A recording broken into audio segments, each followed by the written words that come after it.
बिस्मिल्लाहिर्रहमानिर्रहीम इय्याक नअबुदु व इय्याक नस्तईन। गाइस हम इन्फ्लामेशन डिस्कस कर रहे थे अभी जो है ना परमीबिलिटी मैकेनिज़्म किस तरह जो है ना मीडिएटर्स आके परमीबिलिटी को इन्हांस करती हैं। देखो जल्दी से मैं 3 मिनट के अंदर बस ये बात बतानी है। एंडोथीलियम जो होता है ना बेसिकली क्या करती है, वो कह रहा है रिट्रैक्ट करती है। ठीक है, सपोज ये एंडोथीलियम थी ना, तो इसके अंदर मैंने कहा स्पेसिस है, मतलब इसने रिट्रैक्ट करना जिसकी वजह से हमारे पास जो स्पेसिस है ना वो बढ़ जाएंगे। इंटर एंडोथीलियम स्पेसिस जो है ना वो हमारे पास आप कह लें, बुक के अंदर उसने लिखा इंटर एंडोथीलियम स्पेसिस जो है ना वो बढ़ जाती हैं जिसकी वजह से रिट्रैक्शन की वजह से ना। वजह क्यों है, क्यों बढ़ जाती है? एक्शन वही होता है मीडिएटर्स का। कौन कौन से मीडिएटर्स हमारे पास जाते हैं? एक होता है हमारे पास हिस्टामीन, ठीक है, जो कि वेजोडाइलेटर था मैंने कहा है।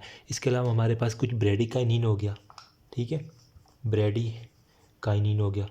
या फिर नंबर थर्ड पे हमारे पास ल्यूकोट्राइन्स जो आ जाती है ना, ठीक है। ये जो है ना मीडिएटर्स, इनकी वजह से हमारे पास इनकी रिट्रैक्शन हो जाती है और उसके अंदर स्पेसिस बढ़ जाती हैं। अब यही स्पेसिस जो है ना वो थोड़ी देर बाद जो है ना वो दोबारा ये क्लोज हो ख़त्म हो जाती हैं।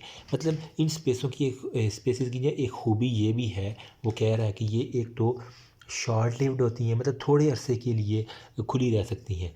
इमीडिएट ट्रांजिएंट रिस्पॉन्स ये शो करती हैं, मतलब जो ही इसके ऊपर हिस्टामीन आता है ना तो इमीडिएट ट्रांजिएंट जो होता है ना रिस्पॉन्स इन्होंने ये शो करना। नंबर थर्ड पे परमीबिलिटी जो है ना वो इन्हांस्ड इनकी वजह से हो जाती है।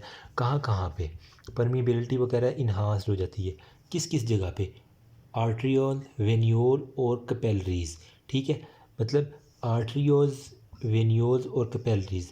और वेन्यूल्स में भी उसने कहा पोस्ट कैपिलरी वेन्यूल्स जो होते हैं ना वो कॉमनेस्ट साइट है रिट्रैक्शन की। ये एमसीक्यूज एक दफ़ा मैंने देखा था कि वेन्यूल जो है ना इसके अंदर भी वो कह रहा है कि पोस्ट जो कैपिलरीज वेन्यूल्स है ना, ठीक है, कैपिलरीज के बाद जो वेन्यूल वो वाली वेन्यूल सबसे ज़्यादा रिट्रैक्शन कॉमनेस्ट साइट है ना रिट्रैक्शन की। ये आपने एमसीक्यू है, commonest site post capillary venules, ये याद रखना है। अब एंडोथीलियम की हमारे पास होगी इंजरी होगी। वजह क्या है? वजह तुम ही हो, यूफोन तुम ही हो, मतलब कि हमारे पास कोई भी ट्रॉमा हो गया, ठीक है, या फिर बर्न हो गया, क्या होगा? लीकेज होगी।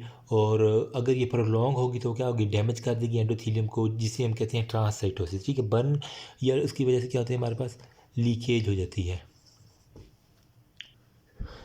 तो एक्स्ट्रा जो होता है ना वो फ्लूइड वो लीक आउट हो जाएगा। तो मैं कह सकता हूँ ड्यू टू डैमेज ऑफ, उसने एक लफ्ज़ लिखा हुआ है डैमेज ऑफ एंडोथीलियम, ठीक है।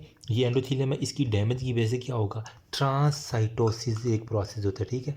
ये आपने फिजियोलॉजी के अंदर भी पढ़ा होगा। ट्रांससाइटोसिस शुरू हो जाएगा, मतलब मूवमेंट एंडोथीलियम से जो है ना जितनी भी है ना वो फ्लूइड वो मूवमेंट होगा किस जगह पे? जो इंजर्ड टिश्यू होगा ना, ठीक है, उसकी तरफ होगा। तो इसके अंदर एक फैक्टर होता है, उसने लिखा हुआ है वेस्कुलर एंडोथीलियल ड्राई फैक्टर्स की उसने बात की है।